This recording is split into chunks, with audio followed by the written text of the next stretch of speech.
Dans le noir, plongé dans l'horreur. Bonsoir à tous, bienvenue dans le noir, dans le 7e épisode du Creepshow. Avant d'ouvrir cet épisode, je souhaitais sincèrement vous remercier, comme d'habitude, pour les statistiques du mois de mai que vous allez découvrir demain. Franchement, c'est incroyable ce qui se passe. Aussi, vous remercier pour cet engagement, pour le post Le Jeu de la semaine.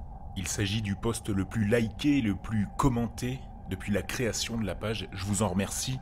Et à ce propos, je souhaitais remercier les tirés au sort, les gagnants tirés au sort, qui ont deviné que l'action du film Véronica se déroulait en Espagne.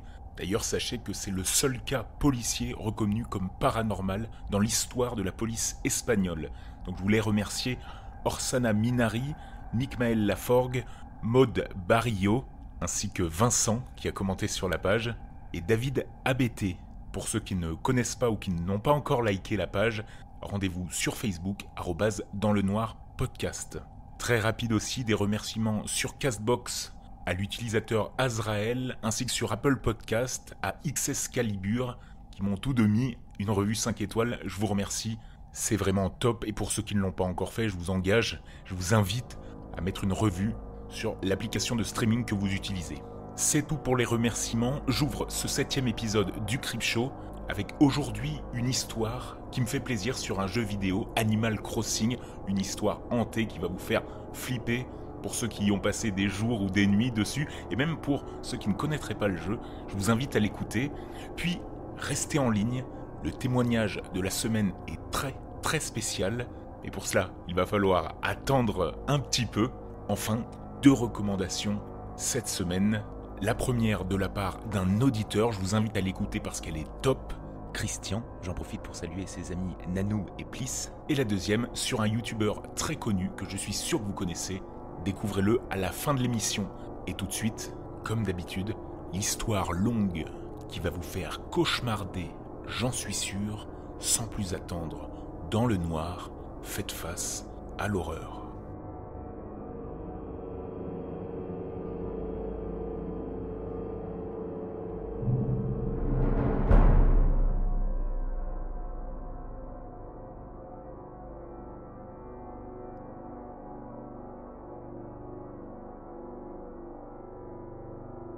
Animal Crossing sur DS était plutôt pas mal, ses fonctions online, ses possibilités avancées par rapport à la version GameCube. Quand la version Wii est arrivée, j'avais transféré mon perso sur celle-ci, puis j'ai revendu ma cartouche de Wild World sur Nintendo DS. Mais le temps a passé, et j'étais trop fan d'Animal Crossing pour m'en passer sur sa version portable, et j'ai fini par regretter mon geste, au bout de quelques semaines. De plus, j'avais envie d'augmenter mon quota d'objets récupérables par jour. J'ai donc cherché sur eBay une nouvelle copie d'Animal Crossing Wild World, mais si possible, pas trop cher et en achat immédiat, car je ne roule pas sur l'or. Après 3 jours de recherche, je finis enfin par trouver. Il y avait une cartouche française de Wild World à 1 € en achat immédiat, frais de port gratuits. Le jeu semblait en état correct et avait simplement l'étiquette déchirée, avec ACWW écrit au marqueur fin. Une chose m'a interloqué cependant. Cela faisait pile 5 minutes que la mise en vente a été faite, mais la fin de mise en vente était fixée dans les 5 minutes. 10 minutes de mise en vente. C'est clairement impossible à faire sur eBay, car le délai minimum est de 7 jours. Mais l'aubaine était trop tentante. J'ai donc décidé de l'acheter immédiatement. J'ai reçu le jeu 2 jours plus tard. Le colis avait quelque chose d'étrange. L'adresse de l'expéditeur avait simplement Eric marqué dessus. Pas une adresse, pas un nom de famille. J'imagine que c'est un vendeur qui voulait garder l'anonymat et qui fait drôlement confiance à la poste.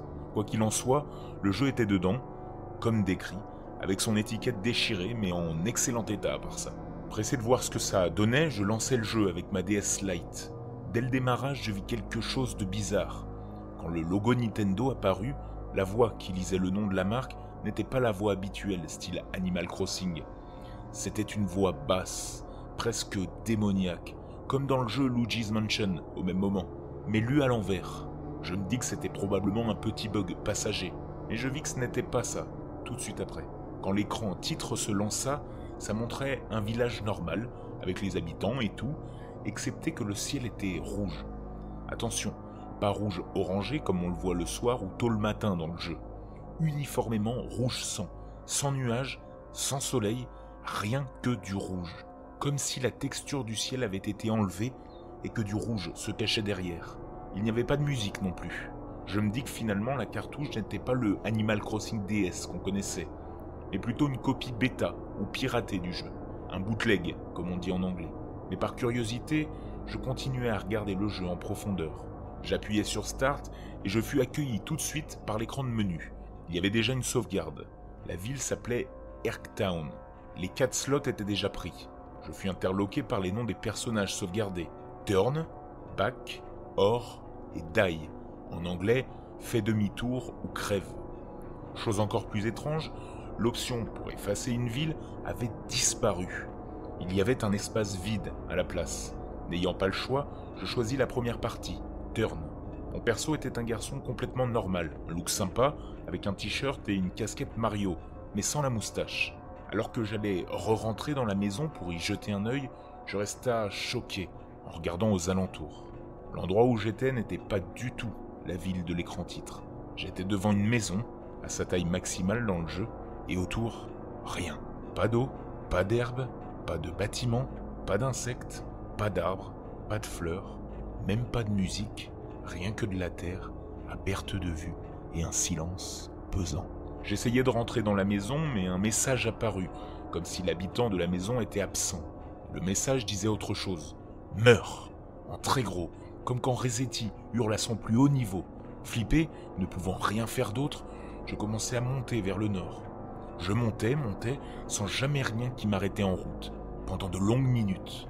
Il n'y avait même pas les falaises ou la mer qui délimitent le village. C'était une étendue infinie de terre. Enfin, au bout d'un moment, je vis Keke la glisse, un autre personnage du jeu. Sans guitare, debout, en train de marcher au hasard comme n'importe quel habitant. Je ne comprenais plus. C'était complètement impossible. Keke ne marche jamais comme ça et ne quitte jamais sa gratte. Son expression était habituelle, neutre, mais ses yeux étaient des trous noirs et ses sourcils avaient disparu. Alors que je m'approchais de lui, il eut un sursaut, comme quand un habitant veut demander quelque chose. Mais avant de courir vers moi, un message apparut. À la place du nom de Keke, il y avait le nom de Erk à la place. Et il disait, comme la maison tout à l'heure, « Meurs !» écrit en très gros. Il commença à s'avancer vers moi et une musique se joua, celle qui se joue quand des abeilles vous pourchassent, mais à l'envers, et à un ton beaucoup plus bas. Flippé par l'ambiance donnée par le jeu, je fuyais Keke par l'ouest. Je courais sans relâche, et je voyais le museau de Keke se rapprocher de moi. Il courait un petit poil plus vite que moi. Soudain, avec horreur, je vis un autre Keke apparaître au nord, réagir comme le premier, mais sans message, puis me courir après aussi. Je continuais, le cœur battant, tremblant comme jamais j'avais tremblé pour un jeu. En continuant, d'autres clones de Keke sont apparus, et lorsqu'ils allaient me rattraper, ils étaient 7. Au moment où l'un des Keke allait me toucher, le jeu bugga horriblement. Des lignes de couleurs clignotaient partout, et la console fit un bruit strident, affreux et fort. Terrifié, j'éteignis la console in extremis et manqua de la jeter au loin. J'étais tétanifié, le souffle court. En reprenant mes esprits, je me dis que ce n'était qu'un bootleg morbide, une blague, qu'un simple jeu ne peut pas me faire de mal. De plus, il me restait 3 autres parties à regarder. Peut-être que celle-ci serait différente. Alors je repris la console et ralluma, puis je constatai que le fichier Turn avait disparu. Je choisis alors la partie Back. Le perso était une fille cette fois. Elle avait des couettes noires corbeaux et un t-shirt tête de mort. Mais ce qui me choquait le plus, c'était son visage. 2 trous pour les yeux, 1 pour la bouche. Comme quand on fait le truc avec les 2 cartes mémoire et le bouton reset sur GameCube. De plus, je n'apparus pas à l'entrée de la maison, mais directement dans mon lit.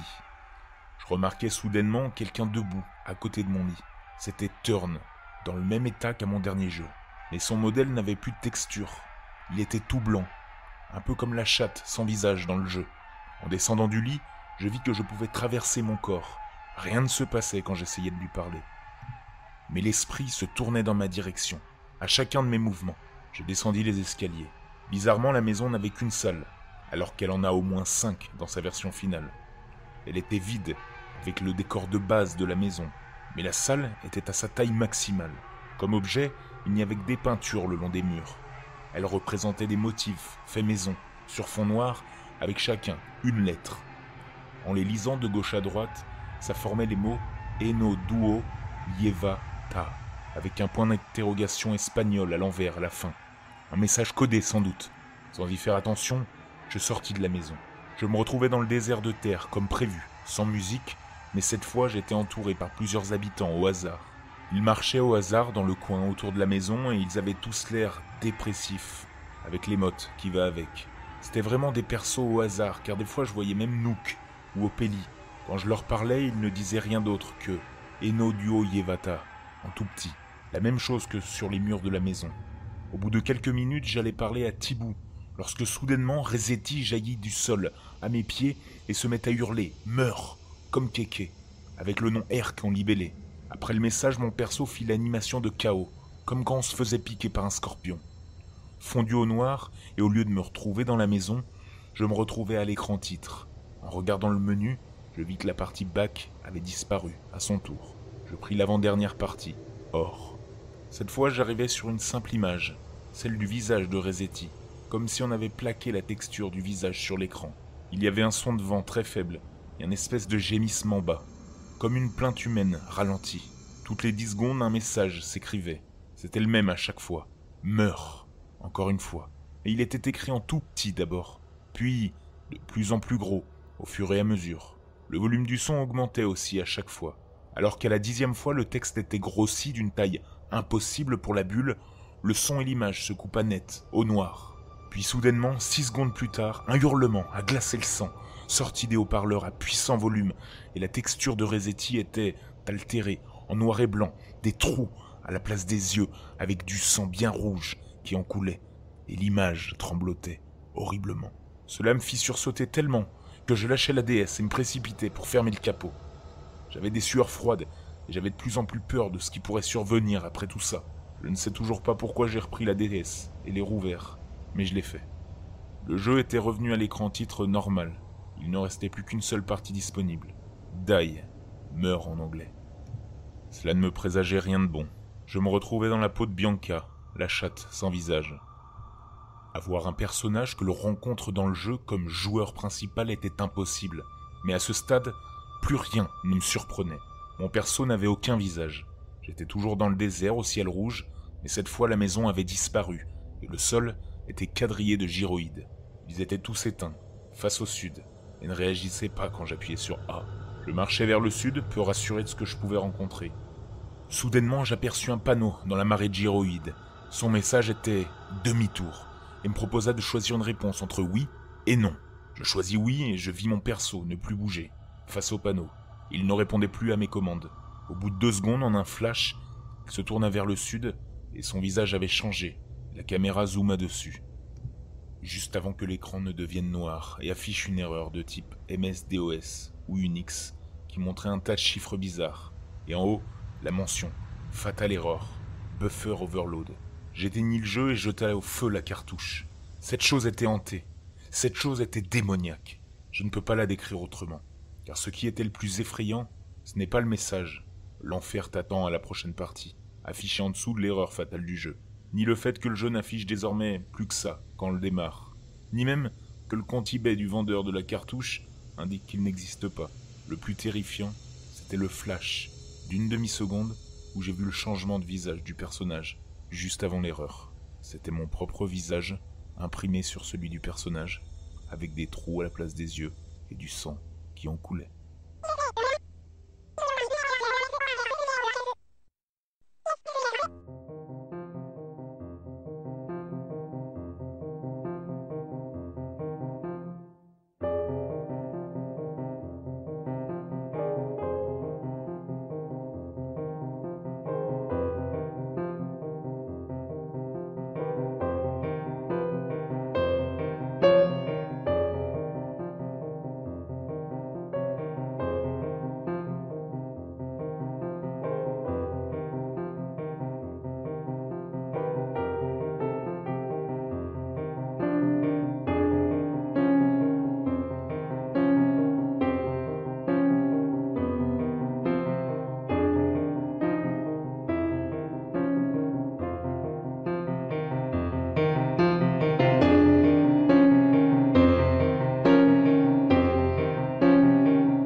nous allons maintenant aborder le témoignage du jour avec une particularité aujourd'hui. Il s'agit du premier témoignage délivré par une auditrice de la chaîne et je souhaitais sincèrement la remercier pour sa confiance. Marianne, merci encore. J'en profite pour dire que c'est cela que je souhaite créer avec vous, de vivre l'horreur ensemble. Alors, tout comme Marianne, n'hésitez pas à me faire parvenir vos témoignages, on peut en parler en privé. Toute l'histoire ou votre nom peuvent être anonymisés, c'est tout à fait normal. Mais si cela peut vous aider que de délivrer votre témoignage, vous soulager ou bien simplement pour recevoir de l'aide d'une auditrice ou d'un auditeur qui aurait vécu la même chose, n'hésitez pas, contactez-moi sur la page Facebook, vous êtes déjà plusieurs à l'avoir fait, ou via le nouveau mail que je viens de créer dans le noir pdcst@gmail.com, podcast sans les voyelles. Merci Marianne pour ta confiance, découvrons ensemble son témoignage. L'année de mes 14 ans, une année où j'étais très perturbé mentalement et sentimentalement, j'ai fait quelque chose que je regrette. J'ai tenté de m'enlever la vie. La cause principale de ce basculement dans mes émotions, c'était le décès de mon grand-père. Premier décès d'importance dans ma vie. Clairement, ça m'a anéanti. Je me souviens de ce jour où j'ai appris la nouvelle par téléphone. En raccrochant, je me suis senti tellement seul. Un vide géant. Personne pour m'épauler. Personne pour me guider. Comment étais-je supposé réagir, me sentir et même me comporter? Devais-je prier ou bien tenter de lui parler? Je sais pas. J'ai senti que je devais l'accompagner. Je sais pas très bien comment l'expliquer. Comme je suis musicienne de musique classique, j'ai fait jouer la 11e symphonie de Beethoven et je me suis assise. Je l'ai fait jouer ainsi durant des heures. Le son était si fort, si puissant que je ressentais toute la tristesse et la douleur en moi. Ce fut, selon mon souvenir, un très beau moment, même si j'étais en colère de devoir vivre un tel événement seul. J'ai vécu beaucoup de moments intenses ou spéciaux, seul, avec moi-même. Ce n'est pas inné de savoir comment faire avec ce genre de truc, quand ça vous arrive. Plusieurs nuits, j'ai vécu un des moments où des rêves, je ne sais pas encore aujourd'hui ce qu'il en est, les plus fréquents de ma vie. Je vais vous raconter comment cela se déroule, à chaque fois que je fais ce rêve, cette expérience. Cela se passe lorsque je dors. Je vois une vieille femme, le visage plissé, habillée entièrement de nœuds noirs, voûtée, qui, très lentement, se rapproche de mon lit, en direction de ma tête. Il y avait une impression de mal, mauvais, dans la pièce. Quoi que soit cette chose, elle ne me voulait pas du bien. Dans ces moments, j'étais totalement pétrifié de peur, tétanisé, incapable de bouger ou même de crier. Parfois, la vieille dame venait jusque devant ma tête et se mettait doucement à genoux. Elle gardait la tête baissée et son capuchon qui lui cachait son visage. Je sais très bien qu'il s'agit d'une vieille dame. Pourtant, la seule lumière à contre-jour était celle de la lune. Un ressenti sûrement. Quand cela m'arrive, je me mets en état de panique. Je défaille carrément, et ce jusqu'à l'évanouissement. Une sorte de malaise d'horreur. Puis je me réveille, rassuré. Me redresse pour découvrir qu'elle est toujours là. Qui était-ce? Que voulait-elle? Je me rendors et à nouveau, je la recroise. M'avait-elle vu bouger? À chaque fois que je me réveillais, elle y était encore. Ces nuits-là, j'ai l'impression de mourir. Je ne sais pas si une telle terreur peut émaner d'un rêve. Comment j'ai pu ressentir un tel état d'oppression? Cela m'a paru durer toute une nuit. J'ai un petit doute maintenant, qui me titille, lorsque quelqu'un décède en dormant et qu'on dit que la personne est morte de sa belle mort. Dans la même chambre, une fois, un autre rêve, qui me semblait tout aussi réel, tout aussi long et tout aussi oppressant, m'a troublé. Cette fois, ce n'est plus très clair, mais le mal se trouvait de l'autre côté de la porte de ma chambre. Et une chose est sûre, il voulait entrer. Comme si des choses terribles s'y produisaient. Dans mon rêve, je ne me battais pour ne pas le laisser entrer. Et je vois des petits chatons qui réussissent de peine et de misère à passer sous la porte. Pauvres petites bêtes. Ils émettaient des cris de plus en plus troubles, distordus, jusqu'à ce que je m'aperçoive qu'ils étaient difformes et défigurés. Il leur manquait des membres, un peu comme s'ils essayaient encore de fuir une chose qu'ils avaient eue il y a déjà un bon moment. Quand enfin, à mon grand soulagement, je me réveille. J'ai eu un tel sentiment de soulagement. Plus jamais je veux revivre cet affreux cauchemar. Plus jamais je veux revivre un tel sentiment. Rien qu'en y repensant, j'ai des nausées. Je ne sais pas si quelqu'un a déjà vécu ce genre d'histoire, ce genre de rêve, mais je ne le souhaite à personne.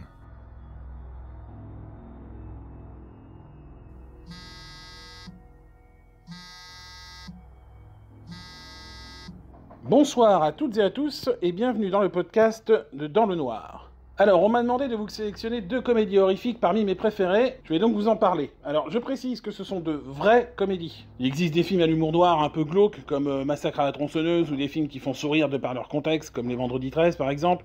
C'est pas des comédies à proprement parler, mais ça fait pas flipper non plus. En revanche, les films suivants sont vraiment drôles, même si en l'état ça reste des films d'horreur. D'où le terme comédie horrifique. On est là pour s'en payer une bonne tranche, si je peux me permettre l'expression. Alors pour commencer, je vais vous parler d'un film que j'affectionne particulièrement. Il s'agit du très sympa Tucker and Dale vs Evil.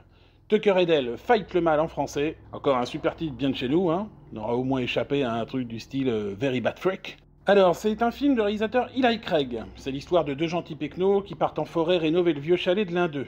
Sur la route, ils croisent une bande d'ados fêtards et ces derniers, en bons citadins, ne peuvent s'empêcher de croire que tous les types un peu petzouilles sont forcément des tueurs en puissance. S'ensuit une série de quiproquos à mourir de rire, comme par exemple ce pauvre Tucker qui coupe du bois à la tronçonneuse et tranche une ruche d'abeilles qui s'empresse de l'attaquer. Tucker se met donc à courir dans tous les sens en criant et en secouant sa tronçonneuse en direction des gamins qui paniquent aussitôt, croyant avoir affaire à un cousin de Leatherface. Beaucoup de morts accidentelles très drôles pour un film qui ne l'est pas moins. Tyler Labine et Alan Tudyk sont formidables, et là je parle de la VO, que je préconise pour bien profiter de leur accent redneck, parce qu'en français ça laisse un peu à désirer quand on entend les voix d'Olivia Hutton et Mark Landers à la place des voix originales. Et qualité non négligeable, il y a même un peu d'émotion dans ce festival de rire et de gore. Il y a un petit message qui fait pas de mal sur les apparences trompeuses, et l'habit qui ne fait pas le moine, et on obtient une des meilleures comédies horrifiques, toutes générations confondues.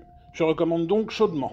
Pour le second film, j'ai choisi Horribilis, Slither, en VO de James Gunn, que vous connaissez probablement grâce aux Gardiens de la Galaxie et de sa suite. Et oui, avant de bosser pour Disney et Marvel, Gunn faisait dans la comédie goresque et un peu con à petit budget. On y suit un homme légèrement bourrin d'une petite bourgade des États-Unis qui va se retrouver infecté par une météorite d'origine extraterrestre et devenir cannibale. Le shérif du coin, interprété par Nathan Fillion, le capitaine dans Firefly et l'écrivain de la série Castle, va tout mettre en œuvre pour stopper l'épidémie qui frappe la ville en tuant le plus de limaces extraterrestres possible, puisque c'est de cette façon que les gens se retrouvent infectés. Il y a pas mal de tronches connues, dont Michael Rooker, le Yondu des Gardiens de la Galaxie, fidèle au réalisateur, et Elizabeth Banks, la juge de Pitch Perfect. Car oui, j'ai des goûts éclectiques. J'aimerais bien vous dire que c'est ma femme qui regarde ça, mais c'est pas vrai. Alors c'est ultra fun, c'est bien craspec, le film idéal pour une soirée pizza-bière, ou soupe de légumes cacolac, parce que chacun son menu, on force personne, hein. Si vous avez 12 ans, choisissez la deuxième option. Voilà, j'ai préféré parler de films pas trop connus, en dehors des fans du genre, donc j'espère que vous leur donnerez une chance. J'ai été ravi de collaborer avec Dans le Noir, c'était très sympa. Bonne séance à tous, et au revoir.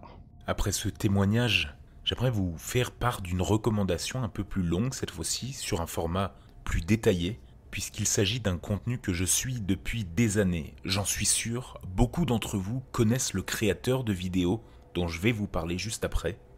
Comme vous l'aurez compris, il s'agit d'un YouTuber qui a lancé sa chaîne et posté sa première vidéo le 12 juillet 2014. Elle propose des vidéos en accès anticipé qui sont par la suite diffusées sur YouTube gratuitement. Ce format, appelé CDF, pour certains d'entre vous, vous commencez à comprendre de qui je veux parler, a été lancé par Guillaume Durieux, un habitant de la Nouvelle-Aquitaine, et je crois bien de Bordeaux d'ailleurs. Ces émissions sont basées sur le concept similaire à Ghost Adventure. Alors je ne sais pas si vous connaissez Ghost Adventure. Il s'agit d'une série américaine qui compte maintenant 21 saisons, qui traque des fantômes partout aux États-Unis, mais aussi en Europe et dans le monde. Et que d'ailleurs je vous conseille, si vous souhaitez vous faire un petit peu peur de temps en temps, puisque ce sont des formats assez courts et plutôt sympas à regarder, bien que la véracité de ces vidéos est à douter, clairement. Mais revenons à notre créateur de contenu. Pour ceux qui ne le connaissent pas, je vais dévoiler son nom, Gus DX, de son pseudo sur YouTube. Il produit des vidéos, une chaîne de vidéos qui s'appelle CDF, pour chasseurs de fantômes et à une petite époque Capture Dead Forms. C'est aussi un Twitcher qui tous les jeudis à 21h vous invite à découvrir avec lui et vivre un jeu d'horreur, que ce soit en VR ou sur console. Il dispose d'une communauté solide qu'il appelle les Cunus, que je vous invite à découvrir. Franchement, sur Twitch, il est aussi excellent. Avant de parler de CDF, son format phare sur YouTube, j'aimerais parler de Guillaume, qui est quelqu'un dont on sent l'humanité dans ses propos, dans ses vidéos. On ressent vraiment qu'il est comme nous, il ne joue pas un personnage. Et c'est personnellement ça qui m'a séduit dans ses vidéos. Alors Gus, je ne sais pas si tu m'écoutes, et dans ce cas-là, j'espère que je ne vais pas me tromper en présentant ton émission. J'aurais aimé que tu le fasses toi-même, mais qui sait, peut-être qu'un jour, tu posteras ta recommandation sur cette émission. Je l'espère en tout cas. CDF, c'est une émission tournée, créée, montée par Gus DX, comme je le disais, qui est né en 2014. Une émission dans laquelle Gus DX pose ses caméras, ses K2, ses outils, dans des lieux abandonnés, supposément hantés ou non d'ailleurs, et dans lesquels il effectue des tournages d'une nuit ou plusieurs nuits, cela dépend des épisodes. Et toujours pareil, il faut réussir à faire la part de choses entre ce qu'on imagine et la réalité. J'ai eu l'impression de voir quelque chose là-bas dans la porte, dans l'encadrement de cette porte, mais a priori, il n'y a rien. J'ai l'impression d'être observé, mais ça c'est pareil, il faut que je l'évacue. Il n'y a pas de raison. Allez, go. J'ai pensé sur le moment que mon imagination m'avait joué des tours. Or, si l'on revisionne cet instant où je me tourne vers la porte depuis les escaliers, on aperçoit quelque chose dans la cuisine. On distingue furtivement une ombre ou une masse noire qui s'évanouit rapidement à partir du moment où je braque mes lampes sur elle. Regardez bien dans l'encadrement de la porte, on voit l'intérieur de la pièce qui s'éclaircit. Ce phénomène, capturé par ma caméra, reste, à mon sens, totalement inexplicable.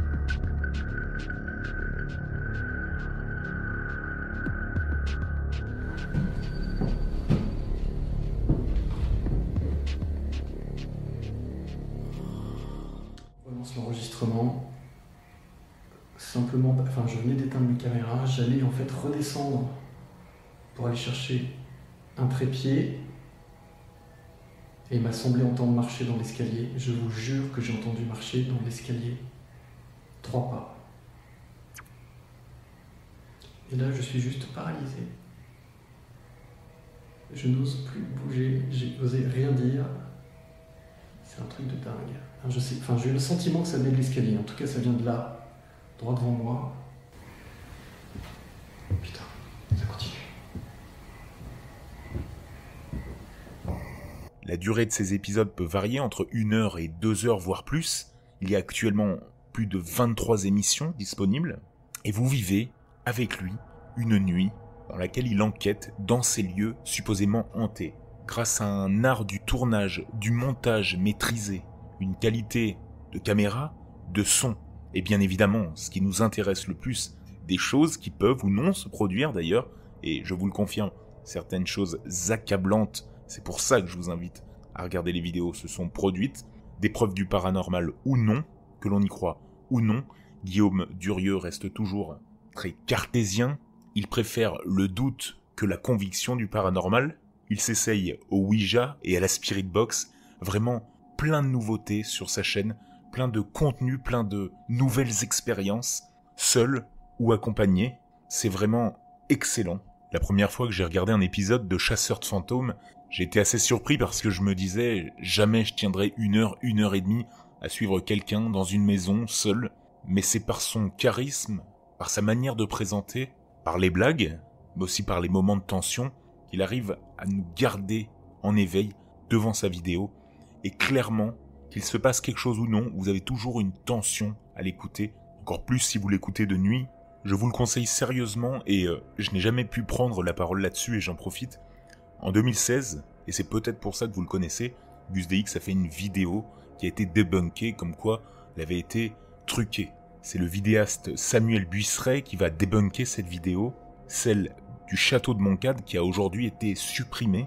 Il a pris après cet épisode une shitstorm, une tempête de commentaires haineux et négatifs. Seule sa communauté s'est impliquée pour le défendre, ce qui est, selon moi, honteux, dans le sens où des dizaines et des dizaines d'enquêteurs de paranormal, en France aussi, se targuent de faire du vrai et continuent à truquer, faker les vidéos, quand Gus DX, lui, s'est excusé et s'excuse encore des années après du trucage qu'il a fait et fournit un travail, encore une fois, je le répète, de qualité.